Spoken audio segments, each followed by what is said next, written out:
सत बिस्मिल्ला जी जी आया ਨੂੰ ਕੰਡਲ ਸ਼ਾਹੀ ਵਾਟਰਫਾਲ ਤੇ ਖੂਬਸੂਰਤ ਨਜ਼ਾਰਾ।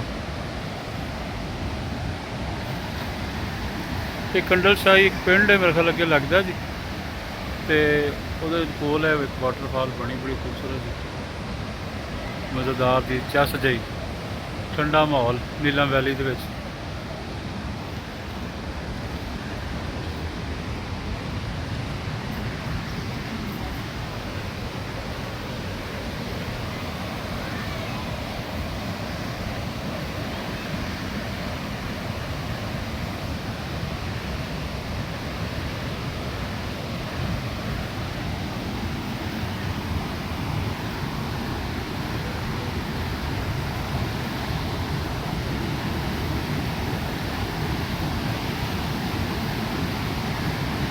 ਇੱਥੋਂ ਮੁਜ਼ੱਫਰਾਬਾਦ ਤਕਰੀਬਨ ਹੈ ਜੇ 74-75 ਕਿਲੋਮੀਟਰ ਹੈ, ਤੇ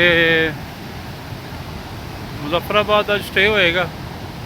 ਕੱਲ੍ਹ ਇਨਸ਼ਾਅੱਲਾ ਉੱਠ ਕੇ ਉੱਥੇ ਇਸਲਾਮਾਬਾਦ ਤੋਂ ਫਿਰ ਆਪਣਾ ਗ੍ਰਾਂ। ਹਾਂਜੀ ਇਨਸ਼ਾਅੱਲਾ।